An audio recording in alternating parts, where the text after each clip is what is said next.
I would like to introduce our presenter today. James Scott Bell is the author of Plot and Structure and numerous thrillers, including Deceived, Try Dying, and another, Watch Your Back.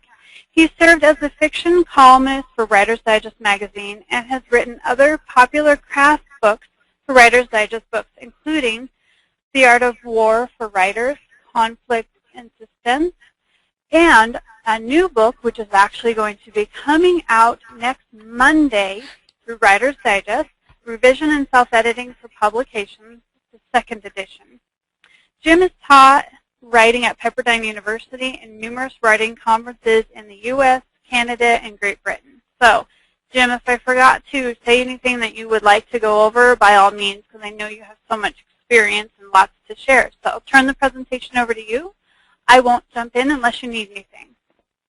All right. Thank you, Julie. And hi, everybody. Welcome to the Revising a Novel They Can't Put Down webinar. I'm really happy to have you here because I think that this is an area that a lot of writers approach in a rather scattershot fashion. When they revise, they tend to just start at page 1 and do whatever comes their way. And I want to give you today what I think is a better approach, a systematic approach, and a strategic approach to revising your material so that it will be the most effective that it can be, using the time well. Now, what I'm going to do, by the way, whoops, let me go back before I talk about Heinlein. We are brought to you by Revision and Self-Editing for Publication. Now, this is a second edition of Revision and Self-Editing. Some of you may have that first edition, and I just want to mention that the main difference is a chapter on deepening. I put in exercises there on deepening the material, and I'm going to talk about a couple of those as we go along, but that's really the main difference. So I wanted you to know that up front. But also that Writer's Digest is making this book available at a great price, $10 until December 12th, a part of a special promotion. And so if you go to writersdigestshop.com, you can take advantage of that until December 12th. Now, let me start with some broad principles. And the one I wanted to start with is Robert Heinlein's 2 rules for writing, because I really think these are truly important to understand. Number 1, you must write. I hope that's self-evident to everybody. And number 2, you must finish what you write. You learn so much by completing a novel, going through to the end. And by the way, those of you who have just come through NaNoWriMo, welcome, congratulations. I did it too. That is always a great exercise in finishing what you write. If for some reason you don't know what NaNoWriMo means, it stands for National Novel Writing Month. And you can go look that up and join hundreds of thousands of writers all over the world every November for that exercise. You must finish what you write. And then I will add a corollary to that. And that is you must learn your craft as you write. In other words, you write.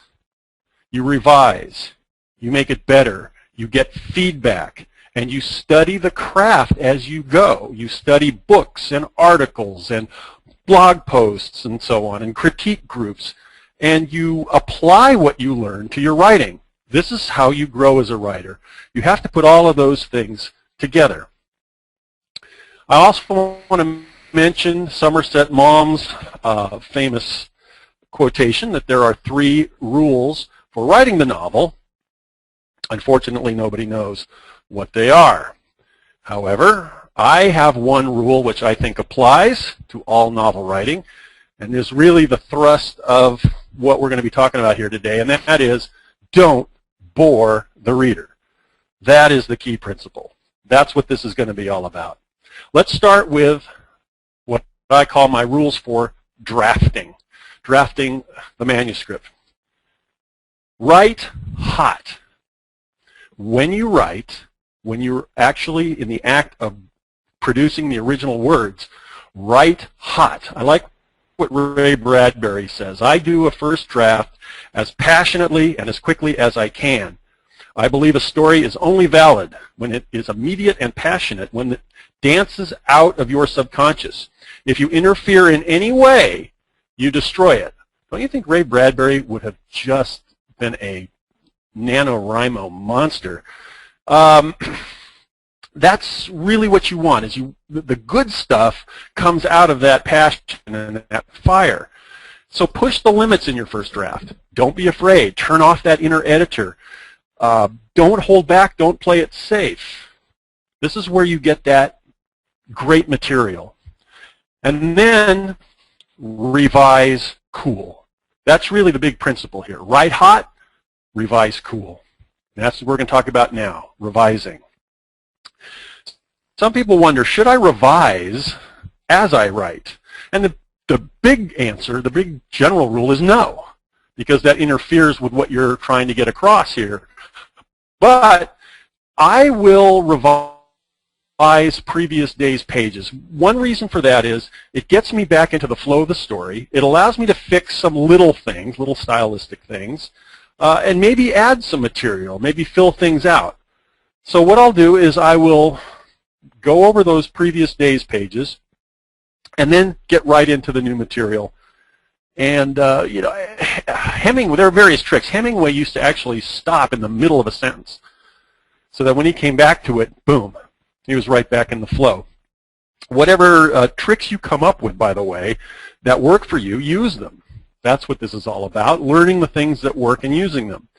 Now, I do what I call a 20,000-word step back. If you've read my book, Plot and Structure, I talk in there about the LOCK system, L-O-C-K, lead, objective, confrontation, and knockout. Those are my foundational elements, and I can't go into it today, but you know, I talk about what each of those things needs to do. And what I want to do at about 20,000 words is just stop there and assess, have I got those things in place where I want them? Are they as strong as they can be? And then I will just push on until I finish. Push on and finish the draft. That just seems, the 20,000 word step back is a good place for you to assess. And then something called the rolling outline. Now, I'm not going to go into the controversy between plotters and pantsers. You know who you are. The NOPs and the OPs, the no outline people and the outline people. But what I will say is that when you write, however you write, keep a record of the scenes that you do with short little summaries of the scenes. Many of you probably use Scrivener software, which is very good for doing that. You can use Excel, or you can even just use Word. But the point is that as you write, keep a record of the outline of the book, because that will come in very handy when you go back to rewrite. Also, if you are more of the pantser variety, you can use this outline to maybe just outline a few scenes ahead. As you come to the end of the scene, outline maybe the next couple of scenes. That's basically about drafting. Okay, we get that first draft as passionate and as original as we can. And now we're ready to start with the revision process. The first read-through. Now, for the first read-through, have a cooling off period. Get the material out of your mind. I generally try to make it a minimum of 3 weeks where I'm not thinking about it. It can be longer. It can be as long as you want, but eventually you want to get back to the material. But at least 3 weeks where you're working on other things, you're not thinking about the story. Then I print out a hard copy. Some people now prefer to put it on their e-reader. You can read it right on your tablet or your computer, but what I want to recreate is the feeling that a reader, the average reader, will have when they pick up the material. I also like to have a hard copy because it's a little easier for me to make notes and move along and not pause too much in any one section. Then I prepare a cover. Now, I'm not talking here about hiring a cover designer. You know, that's another issue about whether you're going to be into the self-publishing game or not. But what I'm talking about is just a simple cover page for the novel to kind of fool your mind into looking at this as a real book. I'll give you an example. I wrote a novel called Try Dying. I created just a simple cover, and it says, and I gave myself a blurb. Bell just keeps getting better and better. His suspense is becoming the standard against which all others will be measured. The New York Herald Tribune.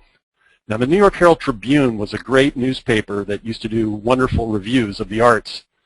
It's been out of business for over 50 years, I think. So they won't mind if I kind of did this blurb for myself. But what I'm doing there is I'm sort of setting my mind up to think, okay, what if I was a reader and I came across a book like this and it had a blurb like that? What would it feel like to read that book? What am I looking for?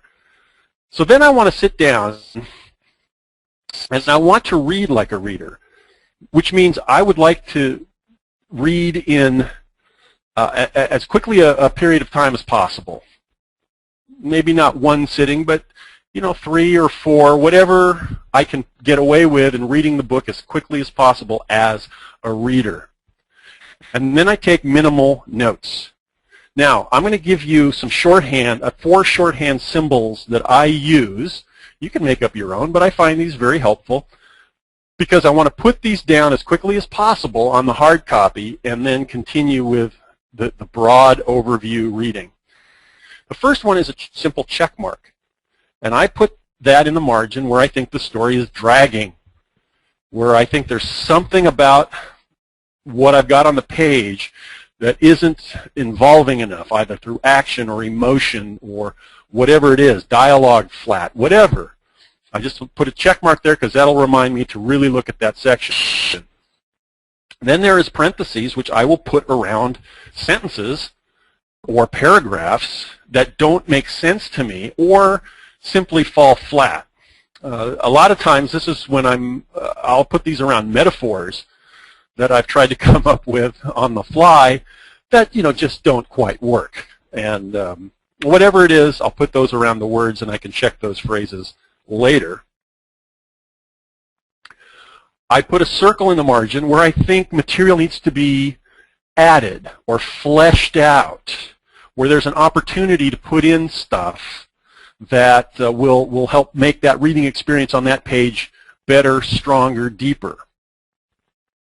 And then there's just sort of an all-purpose, what the heck was I thinking? What possibly could have gone through my mind that I put that there? Should I keep it or not? This is a question that I maybe want to spend more time on. And so that's when I'll put that question mark in there. Okay, those are my minimal note markings. Now I'm ready to look at the material after I've finished reading it as a reader and write down some notes for myself.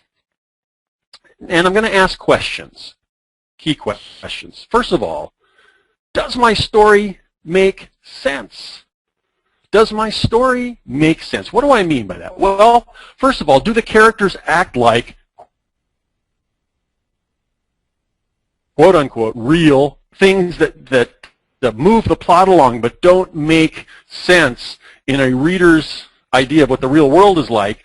It's going to hurt the entire story. You know what I mean. It's the teenager in the dark woods syndrome. Comes to the dark house with the hand-painted sign on the front that says, "Runaway teens welcome," and opens the door and goes in. Those sorts of things. It's good to ask at every significant juncture in a story, consciously look at the situation from the viewpoint of every character involved, and then let each of them make the best move they can from his or her own point of view. That's really good advice. Think about your story as a big chess game, and everybody's got an agenda. Everybody's making a move. What is the best move that they would make? I also want to know, are there any coincidences that help the lead character? Sort of the hand of God idea, coming down and helping the character. And almost always it's a bad idea. I mean, rule of thumb, never do it. I mean, maybe you could do it once and have it lead to further trouble, but almost always you need the strength of will of the character to be the one who's solving the problem. That's a major question. Next, are the stakes high enough? This is crucial. And when I teach structure and plotting, I talk about death being the key to a great story. Death. Now, what I mean by that is that there's three kinds of death that are possible. Number one is, of course, physical death. That would be in your action thrillers, for example, where there is a possibility that the lead character could be killed, or there are bad guys trying to kill the lead character. So naturally, the stakes are the highest they can possibly be, for if he dies, the story's over. So physical death. But there's also professional death. This is in a story, say, like a legal thriller, for example. Remember The Verdict with Paul Newman? I mean, that's a story about a guy getting a last chance to really be a good lawyer. And if he fails at that, his profession is over. He's done. In fact, if you think about The Silence of the Lambs, most people would say, well, that's about physical death. But really, it's about professional death. The subplot is the serial killer plot, Buffalo Bill. The real plot is about this ambitious FBI trainee named Clarice Starling, who suddenly gets the key information for solving this case from this notorious killer named Hannibal Lecter.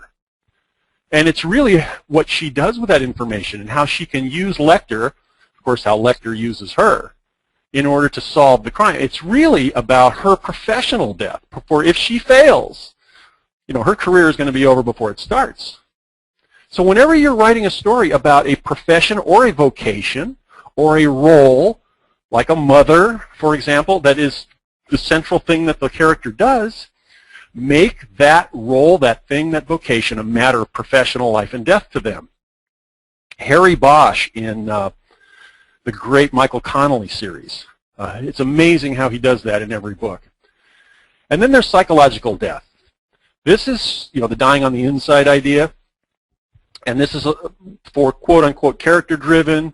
Literary fiction often is about this. What's going on inside the character?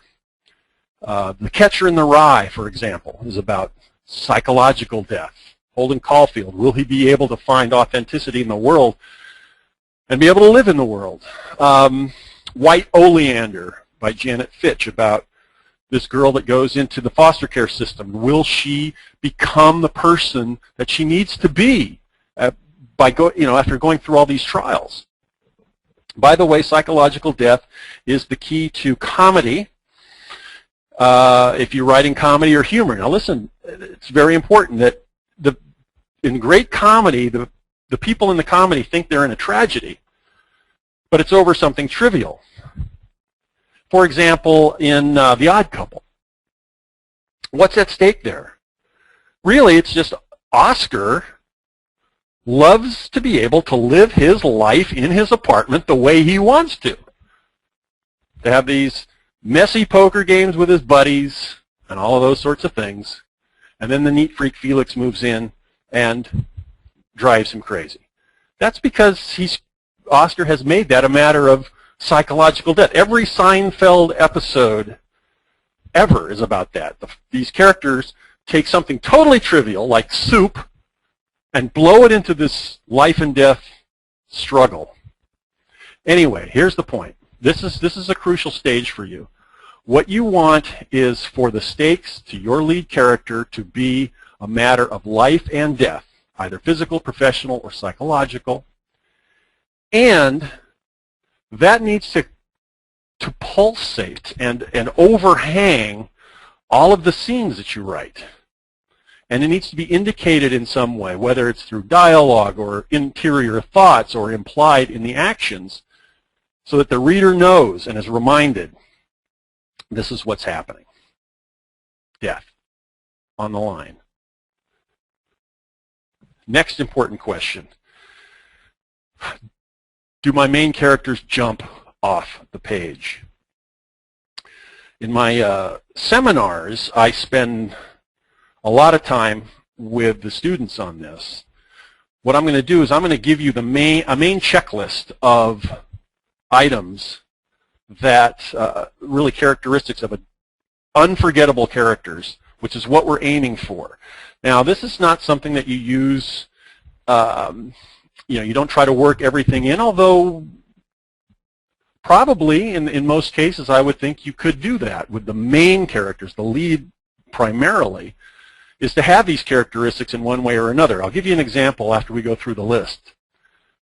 Unpredictable, because if a reader knows, can predict what's going to happen next with a character, that's a dull reading experience.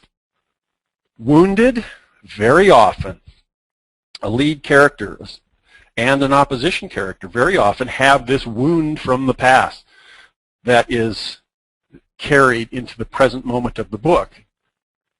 Yearning, I find that characters that yearn for something are characters that we bond with as readers. Dorothy in The Wizard of Oz, yearning for a land where there's no trouble.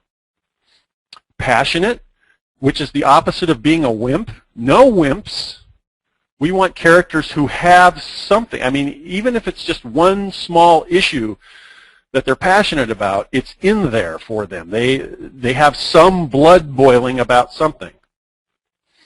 Complex, obviously meaning more than one color in terms of emotion and motivation and drive and desire.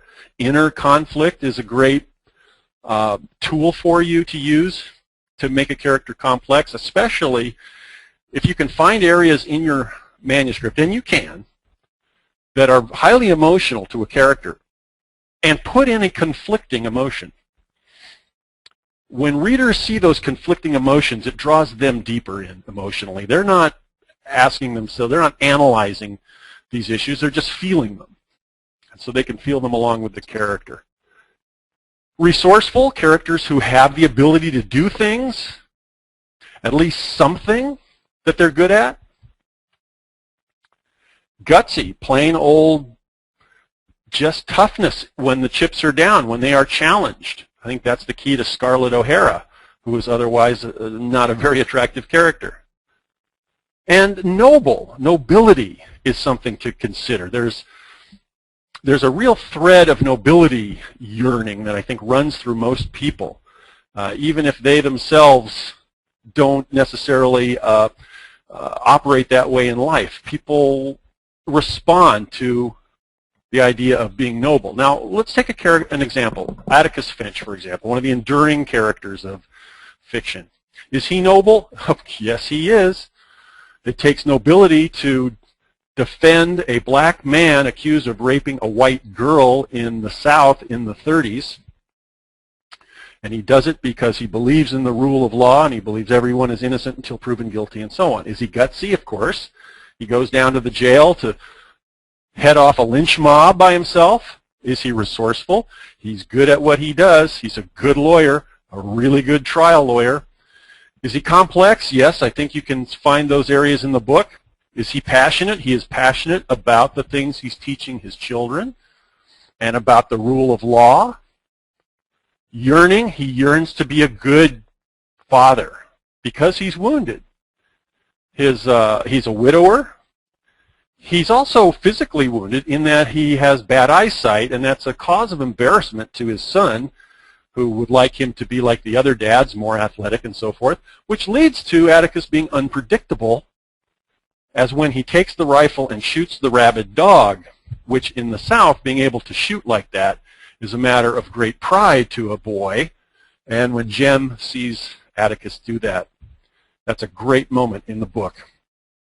All right, so I just commend this to you to think about deepening your characters this way. Do they jump off the page? And I especially stress that unpredictability element. And let's talk about deepening.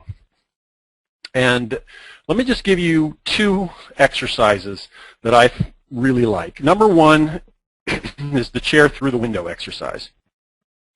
Imagine that your character is in a room with a large bay window, nice view, and there's a chair in the room. Now, watch your character lift up that chair and throw it through the window. Did you see that? Now ask yourself, why did your character do that?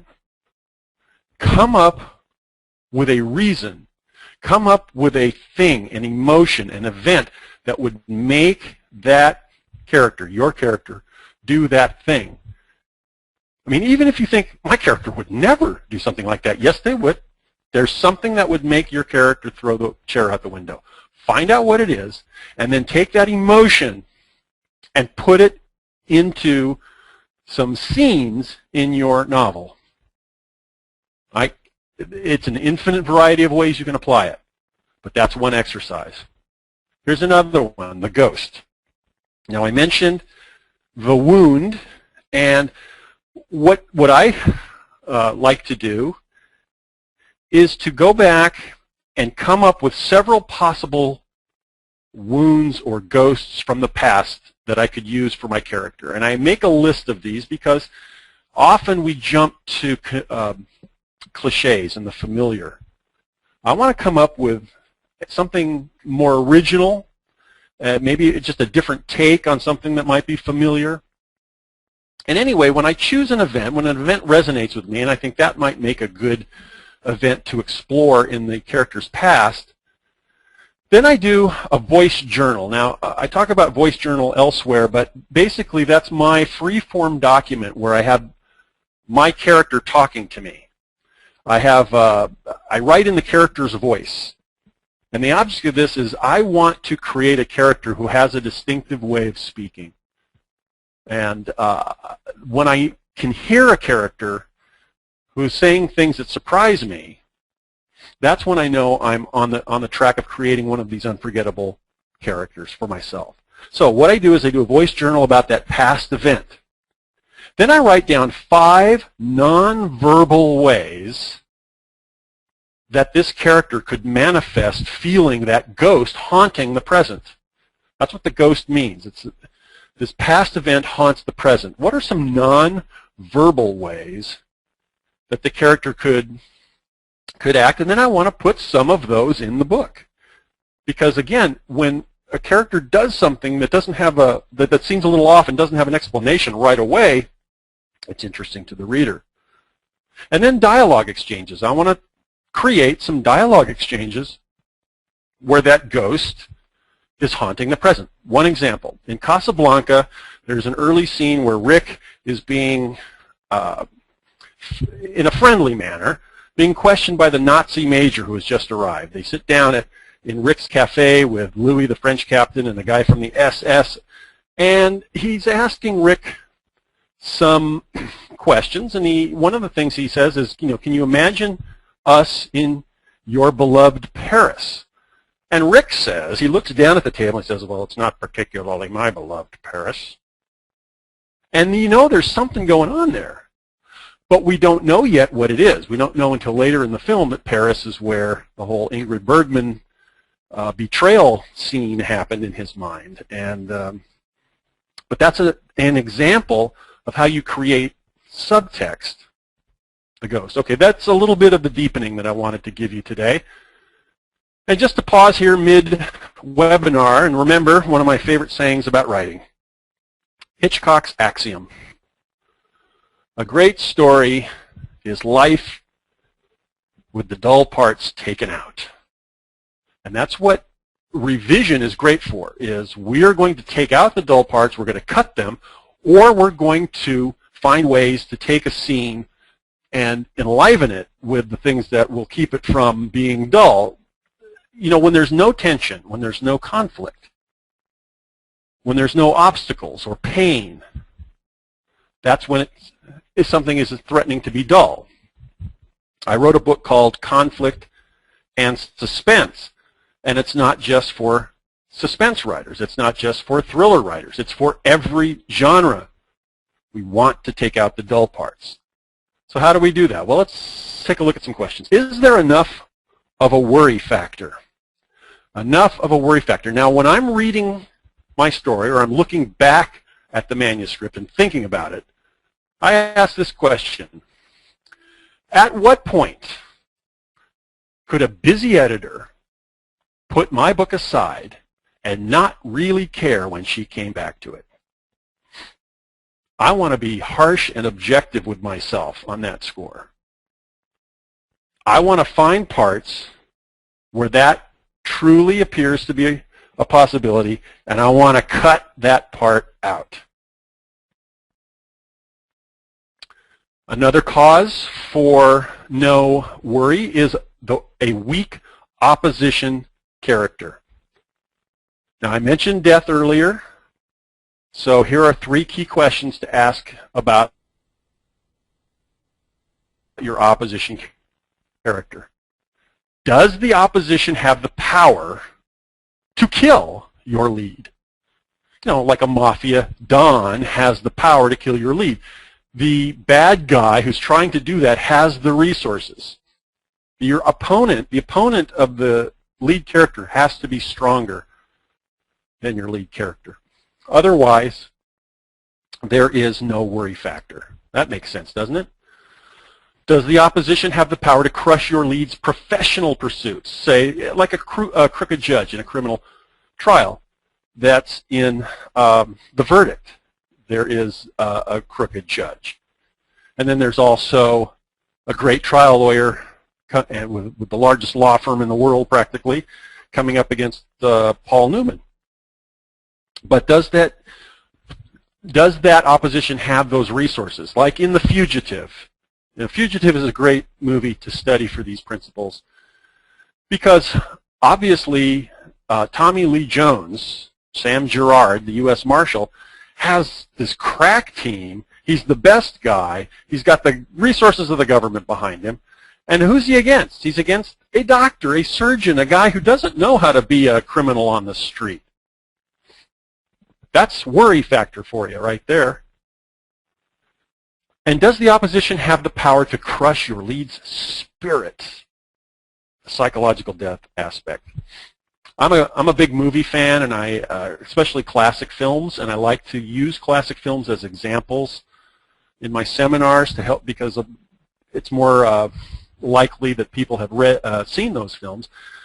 But I'm finding a lot of people are missing some of the great classics. Now, a great classic film about an opposition character trying to crush the lead's spirit is the old Bette Davis movie called Now Voyager. I recommend that to you to see that Bette Davis has this mother figure who has dominated her.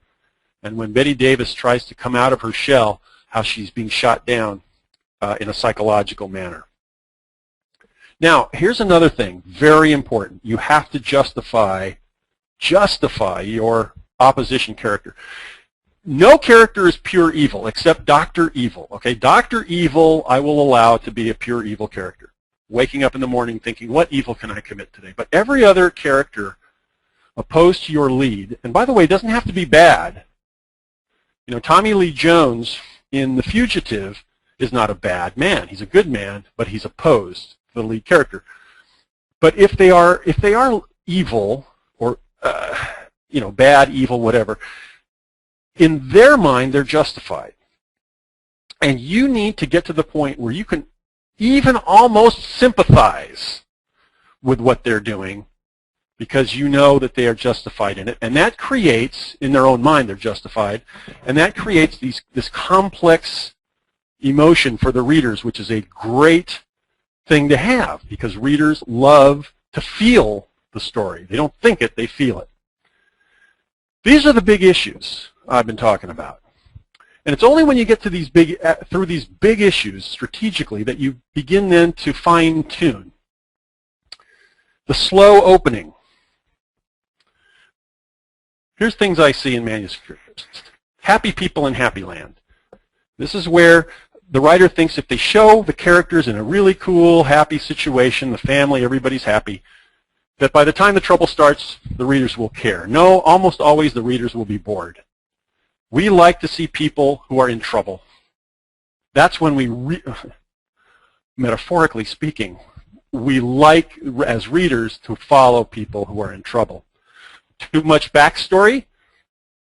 You don't want to pause in the middle of the opening to dump in a lot of the past story of the character's life. A little bit of backstory is good and essential for bonding, but that's another issue we can talk about some other time. Characters alone feeling rather than doing. A character alone thinking and feeling. about an emotion before we know that character, before we know what justifies that emotion, is a slow opening. I always like to know if dialogue is possible, because if dialogue is possible, that means that you're in an action kind of situation. You're in an opening scene where there really is a possibility of conflict. I like the Chapter 2 switcheroo trick sometimes. Just see what your novel would be like if you started with Chapter 2. I think you'll be amazed at how many times that gets the novel going with this idea of action. That's because all this exposition that we tend to put in the first chapter is not there, and you can drop that stuff in later. That's just a technique. What about prologues? You know, there's a meme going around, I think, about prologues. You're hearing agents and editors saying, you know, no prologues, we don't like prologues. I think, you know, how do these get started? I think there's a secret society of agents and editors that meet in Schenectady, New York, and in an underground complex. And they begin these memes, and then they use odorless, tasteless, sightless gas that they release in critique groups. And then it becomes a meme. It becomes like this rule. Well, look, prologues, if they do what they're supposed to do, are good. But what about this idea that, you know, you shouldn't use them? First of all, whether they're good or not is a separate issue. I talk about that elsewhere. But just don't call it a prologue. Call it Chapter 1. Or do what Harlan Coben did in the great thriller Tell No One. Just didn't put anything. Just start. And then do Chapter 1 later after you've hooked the reader. I have a group blog. It's called Killzone. That's the address, killzoneauthors.blogspot.com. I deal with a lot of these issues in that I blog on Sundays. And you can do a search for these things. Do a search for Death to Prologues and see what I say there. Let me give you quickly some openings that I like. They threw me off the hay truck about noon. The postman always rings twice. Here's a rule that I use. Act first, explain later. Always put the action up front and delay the explanations. Readers will wait a long time before getting a fuller knowledge of what's going on. This starts with action. Tuesday was a fine California day full of sunshine and promise until Harry Lyon had to shoot someone at lunch. Annie jerks Todd in my arms and points to the crowd. Daddy, I saw Mommy. Hurry. I do not look. I do not ask where. I don't because Annie's mother died 7 months ago. I stand motionless in the line looking like everyone else except for the hot tears that have begun to sting my eyes. Notice that it wasn't a character alone feeling, which would have been a temptation here. But this is starting with an action item, and obviously high emotion here. The world outside the window is in flames. The leaves on the pistachio tree shone fire red and orange. Maddie studied the early morning light. She was lying on the bed she was lying on the side of the bed where her husband should have been sleeping. Notice it's just a little bit of a disturbance here. That's all you need is some kind of opening change or something not right. Where is the husband? We don't know. First person. If you really want to hear about it, the first thing you'll probably want to know is where I was born and what my lousy childhood was like and how my parents were occupied and all before they had me and all that David Copperfield kind of crap. But I don't feel like going into it, if you want to know the truth. When you're using a first-person narration, attitude and voice are key. Attitude and voice. Here's another example. When I was a little girl, I used to dress Barbie up without underpants. On the outside, she looked like the perfect lady. Tasteful plastic heels, tailored suit, but underneath she was naked. I'm a bail enforcement agent now, also known as a fugitive apprehension agent, also known as a bounty hunter. I bring them back dead or alive, at least I try, and being a bail enforcement agent is a little like being a bare-bottom Barbie. It's about having a secret, and it's about wearing a lot of bravado on the outside when you're really operating without underpants. And this slide is a good example of why you always need editors. But that's the idea of about first person. You capture the reader with voice and attitude. That's a whole other subject, of course, but that's one of the major things to look at. Let me talk briefly about scenes. I think it was Elmore Leonard who said he tries not to write the parts that people skip. Good advice. How do you do that? Let me talk about scene structure. Very simple. A scene should have an objective, it should have obstacles, and then it should have an outcome. The point of view character has an agenda.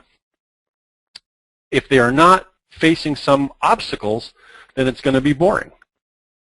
We want, and you know, it's many ways you can create obstacles: physical, other characters, internal, setting, weather, things like that. But there should be some conflict within the scene, and then there's an outcome. Is the objective realized or not? If it is, if there's a success, does it lead to further trouble? Because most of the time what we want is the character getting frustrated, the character not getting the objective, or being set back because they've either not gotten it, or even if they have, there's a setback involved, because that keeps the readers worrying. And let me talk about the fear factor. If death is overhanging the story, as it should be, there should be some fear in every scene with your lead character. Now, fear doesn't have to be overt fear. I mean, it doesn't have to be cry out loud terror. There's a continuum. It can be simple worry, and it can be out and out, you know, catatonic terror. But in between that, there's a whole various, you know, there's a continuum that you can choose from. And the character, if death is on the line, really should be manifesting some kind of interior worry. That's going to help keep your scenes from being dull. Dialogue. I love talking about dialogue. It's the fastest way to improve a manuscript. In the book, I have a whole chapter on this, but let me give you an overview of this. To remember, dialogue is a compression or extension of action. Famous playwright and screenwriter John Howard Lawson wrote that. If you remember that using dialogue is a way for characters to also advance their agenda, then you're not writing dialogue that doesn't have a purpose. Dialogue should sound naturally, like it flows from one character to another. Don't try to slip information to the reader, like a knock on the door and the woman answers, "Hello, Arthur, my family doctor from Baltimore. Come in." I catch, especially in early parts of the book, I catch writers trying to do this all the time.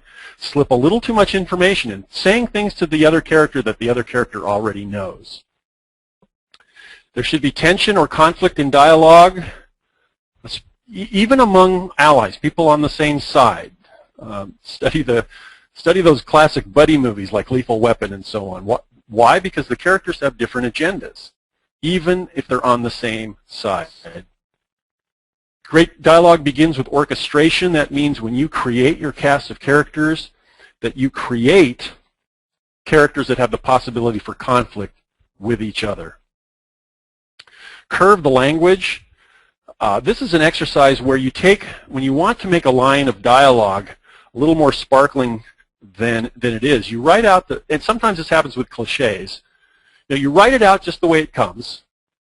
Let's say she looked like $1 million. Okay, that's a cliche. And then you play with it. You don't just throw it out. You play with it. Is there a way to freshen it? Is there a way to change the language, curve the language? Harlan Ellison wrote a line that said she looked like $1 million tax-free. You see that? That's how it's done. That's occasionally for making those lines of dialogue fresh. And don't forget silence and action responses. I advocate people really look at their dialogue and ask if they can cut. How much dialogue can they cut? Cut within the dialogue itself, or cut whole lines of dialogue and see what happens, how it feels. Let me talk briefly about theme. This is another big issue. Some writers think you have to have a theme or a premise up front. Others say, well, no, I discovered as I go along. Others say, I don't really care about theme. The story is what it is. Well, I think it's good to know what your theme is, but that may come at the end, and that's okay. After the first read-through, what is your story trying to say? And one way to find it, very briefly, is what I call the 20 years later exercise. Imagine your character 20 years after the events of the novel. And somebody comes up to them and says, why did you have to go through that? Why did you have to go through that experience? What did you learn? And then have the character tell you exactly what they learned. That's one way to find theme.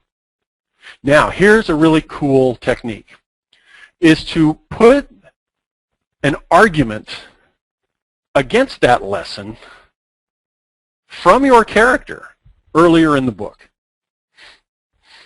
Here, let me give you an example. What's the lesson in The Wizard of Oz? There's no place like home. All right? That's an obvious one. So what does she say real early in practically the first scene? Do you suppose there is such a place, Toto? There must be. It's not a place you can get to by a boat or a train. It's far, far away, behind the moon, beyond the rain. Cue music somewhere over the rainbow. She's arguing for finding a place without trouble that doesn't exist here. How about this guy? You may recognize him as the young George Bailey in It's a Wonderful Life.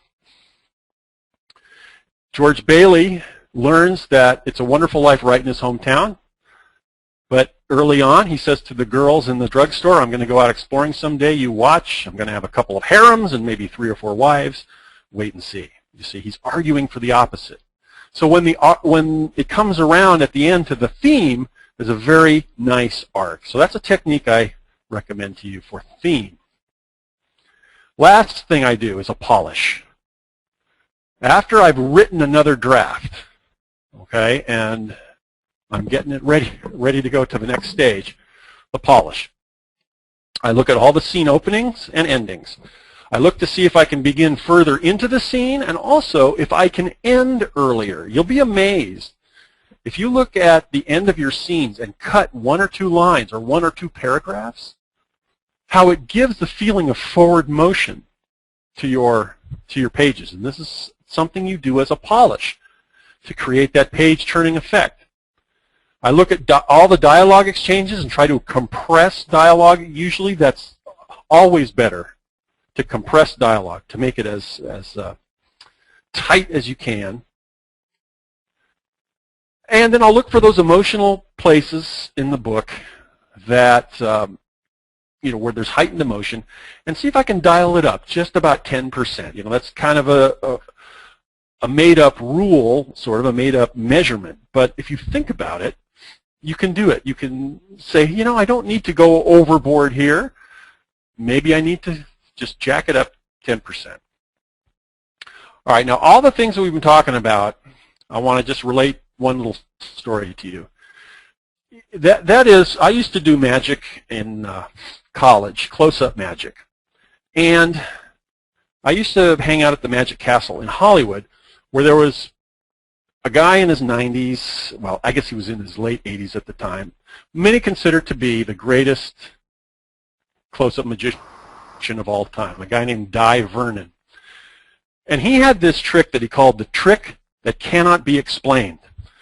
And when he put it in a book, what he does, he said that what he did was that he could have someone choose a card and then put the card back in the deck, and then using all of his knowledge, all of his technique, all of the things that he knew how to do to manipulate a deck, he could create a great effect in multiple ways from the circumstances of what were presented to him. That's why he called it the trick that cannot be explained, because it was something he did based upon all of his knowledge. Now that's what you as writers have a chance to do, is that studying the craft, knowing the techniques, working with them, finishing your novels, revising your novels, learning more and more. Every time you finish a novel, you're stronger. And you can use the techniques that will help make your novel the best it can be without having a formula for it, but just having the techniques available to you. That's what the craft of writing is all about. I'll leave you with this before we take some questions. This is my website, and I have resources there you might be interested in. I also have an occasional email letter that I send out if you want to go there, and you can just sign up. I don't share that information with anyone, but occasionally I will put out things of interest to writers and readers, and I commend that to you. And I'm really glad that I've been able to be with you, and we'll take as many questions as we can. So, Julie, why don't you go ahead and start us off? All right. First, I want to tell you, you've done an amazing job. You've had a lot of good feedback. I mean, you're just such an amazing presenter, so I want to thank you for that. And let's start with questions. Okay, so the first one is from Barbara. Barbara wants to know, should authors be worried about self-publishing and selling a novel online if they intend to sell the rights to the story later to a publisher? Oh, okay. Well, you know, that's an interesting question on sort of another issue, another topic, you know, self-publishing, e-publishing. Now I have a great agent, Donald Moss. Some of you may have heard of him, and we have talked about these issues. And I think a couple of years ago that was a problem, but nowadays it's not going to hurt you if you publish something first and later a publisher would like to publish it. What you don't want to do is put up a novel before it's ready. And that's the temptation in self-publishing, is that you rush into it a little bit too fast. Now, that doesn't mean you shouldn't do it. It doesn't mean you can't do it. And it also doesn't mean you should wait too long. But go through the process first of becoming a great writer using what we've talked about. But don't worry about it. If you've done a creditable job, a good job on your own first, then it's not going to hurt you down the line. But know that it's all about the book. So a publisher will look at your manuscript or your book that's published and assess it that way. Is it a great book? Is it a great read? That's what we're all about. Okay, next question. Okay, this one is from Ronald, and this is about the content in your book. He wants to know if everything you're covering in this webinar today is in your new book. I don't think everything. Most everything is, yes. The section on unputdownable jump off the page characters, that list is, there is some crossover, yes, you'll see that in the book. But that particular list I have come up with and refined as I've done my live seminars. But other than that, I think, yeah, most everything here is in the book, and a lot more too. Go ahead. Okay, this one's from Lisa. She wants to know how you can take a physically longer manuscript and revise it to a much smaller version. And she did say instead of the card idea, so not that idea, but any other ideas. Taking a large manuscript and cutting it down. Yeah, take the last 200,000 words and throw them away. All right, I'm kidding. It's a hard question to answer in that every novel is going to have a different set of problems. So what I would say is look at the material from the point of view of the death overhanging idea. If you're using, for example, multiple point of view characters, maybe that's why the novel is so long. Each one of those point of view storylines has got to do the same work that an individual storyline would do. It has to have that death overhanging, it has to have those stakes, it has to have unforgettable characters, and so on. Maybe there's one of those lines that can be cut out. On the other hand, if this is just a long series of events in one storyline, look for the one, go to the one thread that does the least amount of work, and maybe try cutting that out. I'm sorry I can't be more specific without seeing the material, because like I said, with the trick that can't be explained, every manuscript is going to have a different set of circumstances for you. All right, next question. Okay, this one's from Lindsay, and she wants to know more about you as far as how long does it take usually for you to write a first draft? You know, it takes me about 3 months, I estimate, as an average. And I use a word quota. I've used that all my professional life. I think it's the best lesson I ever learned. And you know, I'm able to write full time. I know that other people don't. Other people have jobs and they have full-time responsibilities. So what I advocate is this. Try to estimate how many words you can write comfortably in 1 week. You know, looking at your schedule, looking at the times, looking at your past, looking at your energies.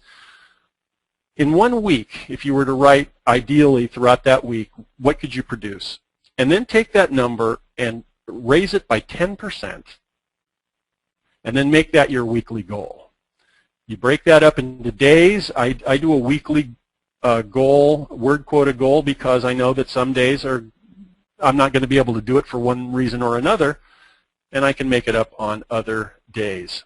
So that's what I would advocate. It's just a matter of whatever your pace is, whatever you can do, be consistent and produce the words. Can't emphasize that enough. Okay, next question. Okay, this one's from Tina. She said, you say slow opening is happy people. What about seeing that character in their happy, normal, natural environment before their world turns upside down? Great question. What I mean by this is, if you're going to show characters in their quote-unquote ordinary world, let's use mythic terms there, that's fine. But don't start them doing their normal, everyday, happy, no trouble, no disturbance routine. If you go to my blog, The Kill Zone, and you search for opening disturbance, you'll find an article or maybe even a couple on what I'm talking about. It means that it doesn't have to be the upside down turning of the world. That's really further in on what I call in structure terms the doorway of no return, the first doorway of no return, which is the turn from Act 1 into Act 2. But up front, some kind of change, like in Blue Shoe by Anne Lamott. Remember, where her husband wasn't where he should be? We don't know yet what's going on there, but we do know that it's not just her normal routine, nothing wrong, no change. The first shot in The Wizard of Oz, you may recall, is not Dorothy waking up and feeling all happy in her room. It's she's running down the road back to the farm looking over her shoulder with Toto because she's disturbed about Miss Gulch wanting to take Toto away. So find a place to begin with some kind of change, some kind of ripple in the ordinary world that says this is not just going to be another day. That's what I'm talking about. Okay, next question. Okay, and we are actually at 60 minutes right now. So how many more do you want to do? 3 or 5? What sounds good to you, Jim? Well, you know, I'm good with 5 if okay. People want to stick around. That sounds good. So those of you that are listening right now, if you need to jump off, we're going to, go ahead. You're going to get the recording. But we're going to do about 5 more for those of you that wanted to stick around. We're not going to draw this out for a long time, but just so you can kind of gauge what you need to do. Okay. So this next one is from Vince. He wants to know, is there a particular point or common indicator that shows editing has become over-editing? I have to believe that at some point in time you have to move on for your own sanity. Oh boy, that's great. Great question and great observation. Yeah, at the moment you're starting to lose your sanity, at the moment you're starting to walk around talking to yourself, there is really, it's hard to answer that one, obviously, because you just can't make a formula out of it. You know that there is that danger of overdoing it. I see this in writers' conferences where people come back with the same novel year after year. Here, what I've done, try to systematize your editing process. What I do is I have a team of beta readers. You know, I have a team of people who I trust, who I know give good feedback, and who I, put in acknowledgments and give gifts to and so forth. and they are kind enough to give me feedback. I get that feedback when I'm working with an editor at a house. I get the feedback from the editor, of course, but I will also hire a freelance editor. And at that point, you know, when I've gone through my own process and I've gotten the feedback and I've done my editing, then really it's just a matter of maybe final fine-tuning before I'm ready to go out with this thing. Because I truly don't want to get caught up in that trap of over-analyzing. Because the big issues that we dealt with today, the big issues we dealt with today are the ones that count the most, I think.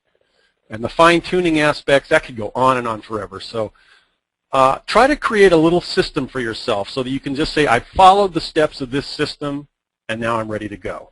Okay, next question. We had someone that just wanted some clarification. On the slide where you had just the check mark, they wanted you to confirm exactly what you meant by that slide. The check mark. The check mark was for where I thought the story was dragging. If I come to a section where I think, you know, this just isn't working, there's not enough conflict, for whatever reason, that's really what I want to do. I want to say this is a section that needs tightening, that needs something added to make it more suspenseful or more full of conflict. That's what that meant. Next question. Okay, this one's from Sharon. She said, because of a deadline I have for the end of the year, I only have 4 weeks to edit my manuscript. Do you have any suggestions or recommendations? Type faster. So you have an actual deadline. I would say, and I'm assuming then that you have a completed manuscript and you haven't really maybe started. What I would say is use the big questions. Tackle the big questions first. The ones we talked about that, you know, relating to the stakes of the story, whether the characters are jumping off the page. I would say those are the two big ones. Go through the process of those first. Is there death overhanging? Are the stakes high enough? And do my characters jump off the page? Deal with those first. If you have time after that, then maybe go through the polishing stage, because you're going to be pretty close to the end there, and look at those chapter openings, chapter closings, and the dialogue. Dialogue is the fastest way to improve a manuscript, so be sure to spend some time looking at dialogue. Hope that helps. Good luck. Go ahead, next question. Okay, this one's from Kathy. Should I measure the quality of my writing solely on the fact that I keep getting rejections from agents? How do I know when to quit? Oh boy, I feel that and know exactly what you're talking about. You know, rejection is, you know, part of this world, and it's really tough, especially if you've been at it a long time. What I would say is, if this is something you really want to do, instead of setting up expectations for yourself about, you know, where the book will end up and so on, just determine that this is what you want to do, and you're going to do it no matter what, even if you never got published. I mean, you're going to work it into your life somehow. This is what you want to do, because that's the thing that has to be inside you to keep going at times like this. I would say, if you are able, instead of just the rejections from editors and agents, which often is a function of what they're looking for or what they think they could market, see if you can find a system, whether that be a group of readers, as I've mentioned, or a critique group, a good critique group, that can give you real specialized feedback on why they think a story isn't working. And then you just, A, you try to fix those problems, but B, also, I would say, do start another project. Always be finishing a novel and then starting another one. And I know that, may sound like the myth of Sisyphus, where you're rolling a rock up the hill and it always comes down at the end. But one of these days the rock is going to stay. And with self-publishing now, there is at least an option for a manuscript that's good enough, at least in your mind, that has been rejected. There is at least an outlet where you might be able to get a foothold and tell your story for readers. I mean, that's what that's all about. So I know what you're going through, but just don't quit. Make this a part of your life. Keep going and keep writing. Another question? Yeah, and I actually lost count of how many we were on. I know we've done probably at least 4. So let's do 2 more, and then we'll wrap up for today. Okay, so this one's from Muriel. I hope I said your name right, Muriel. Is there a lot of, if there is a lot of tension in the story, is there ever room for down scenes? What was the last word? Scenes, S-C-E-N-E-S. Oh, down scenes? Oh, correct.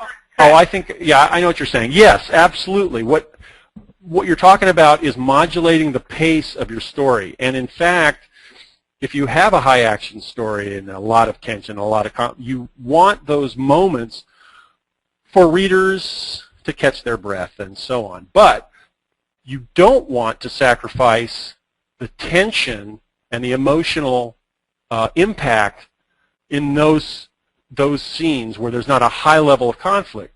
You still need to have the character thinking about, acting in concert with the emotions that they have that have been going on throughout the rest of the story. But what you do in those sorts of scenes, that's a time for reflection. There's a time for character taking stock of what's going on, thinking about what they're going to do next, those sorts of things.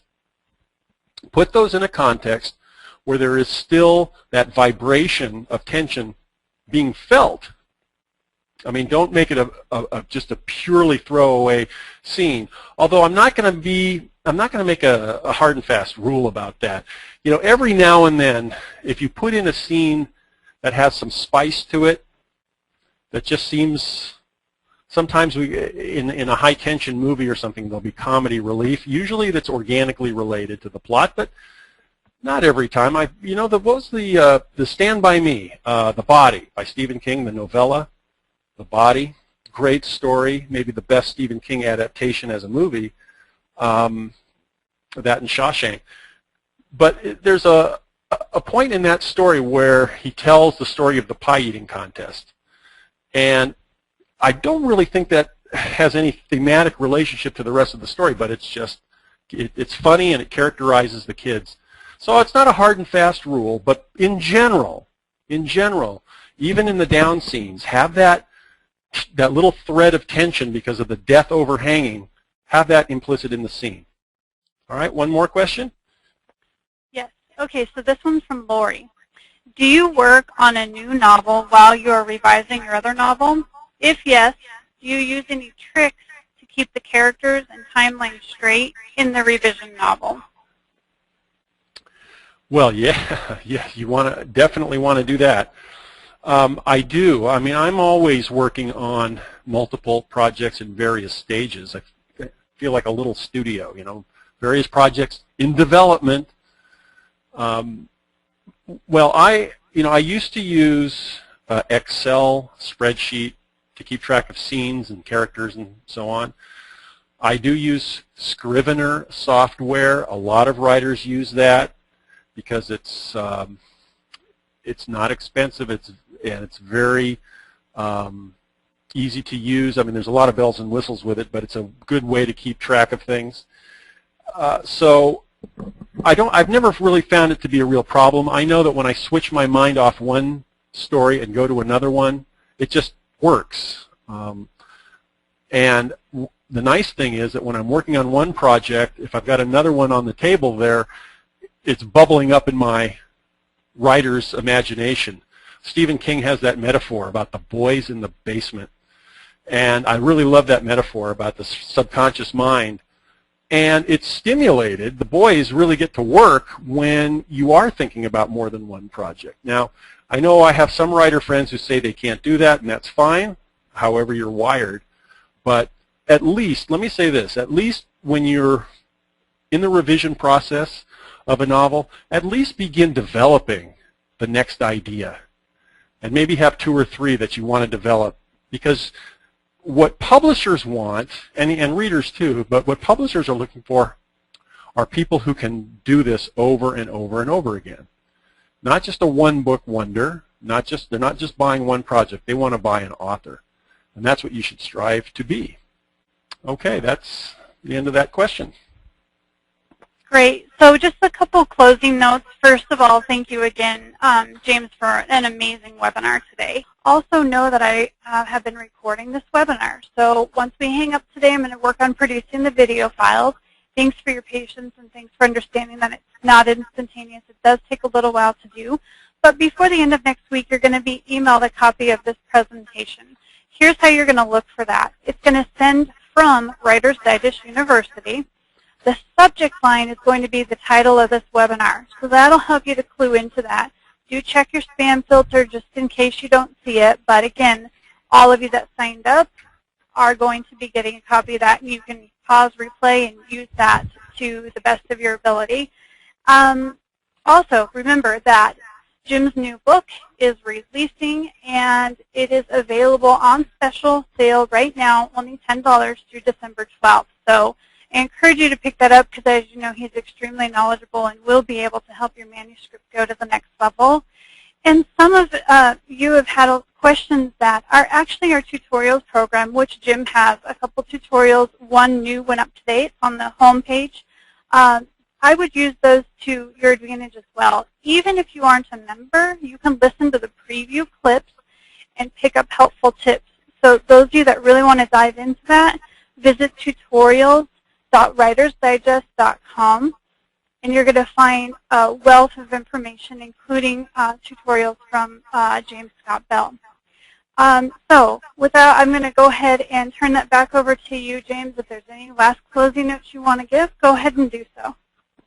All right. Well, thanks, everybody, for being here. It's been a pleasure. I love talking to writers about writing. And I guess I'll just leave you with this. One of my favorite recent characters is the guy in the Dos Equis commercial, you know, the most interesting man in the world. Now, that's an unforgettable character. He taught a German shepherd to bark in Spanish, that sort of thing. And at the end of the commercials, he always says, "Stay thirsty, my friends." Well, I'll just say to you, you are my friends, and keep writing. And I hope to see you on the shelves. Thanks a lot. Talk to you later.